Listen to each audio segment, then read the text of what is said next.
Okay then, the pot is all painted nice. I can feel a little bit of raised grain on that, which is not at all unusual, so I may take a fine piece of sandpaper and run around that.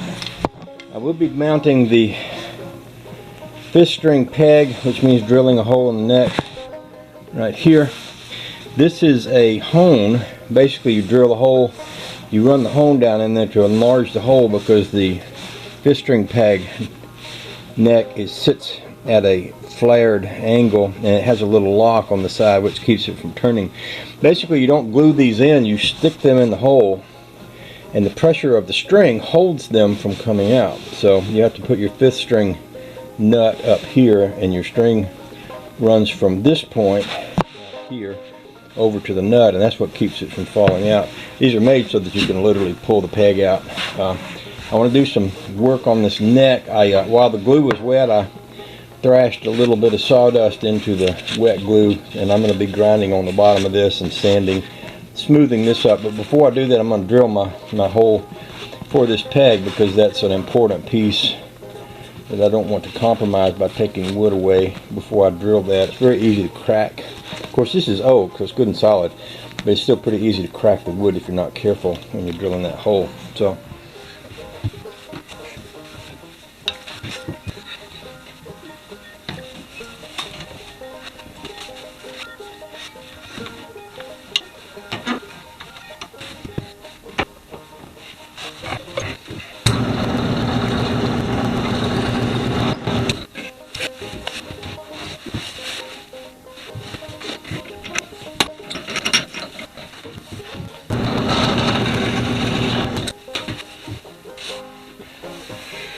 okay,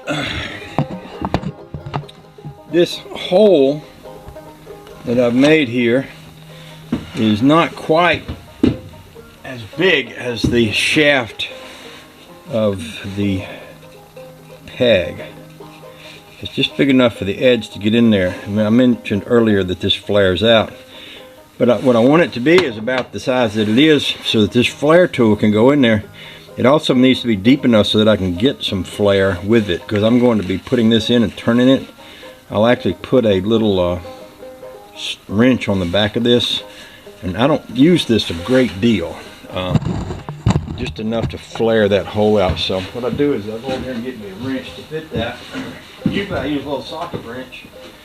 Go around the other way, because my battery cord runs across here. Usually I can find me a little socket, a small socket to fit that. It's not something I'm going to be putting a lot of pressure on. It doesn't take a great deal of pressure. And it is important to control this. Like I mentioned before, I don't want to break either the brace or the neck.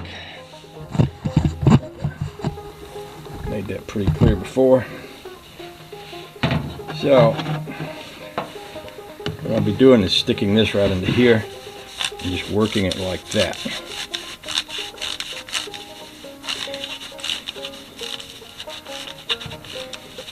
Sometimes I'll woggle it around a little. I may not be able to get quite as much bite as I need otherwise. And it still has to go a ways, and I think my hole might need to be a little deeper. I think my tool might be bottoming out before it gets to the bottom of the hole. I can probably get away with drilling this a little bit more.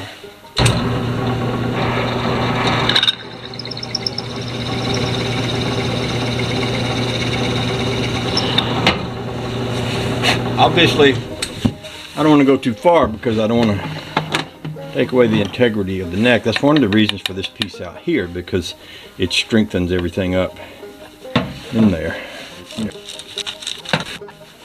Yeah. And see, I also want to be able to press this in so that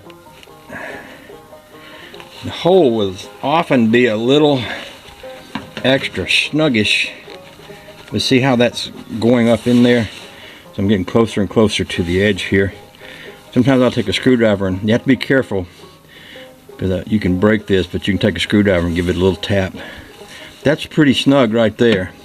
and it still has a little ways still left to pull in, which is fine. So that's good enough for that.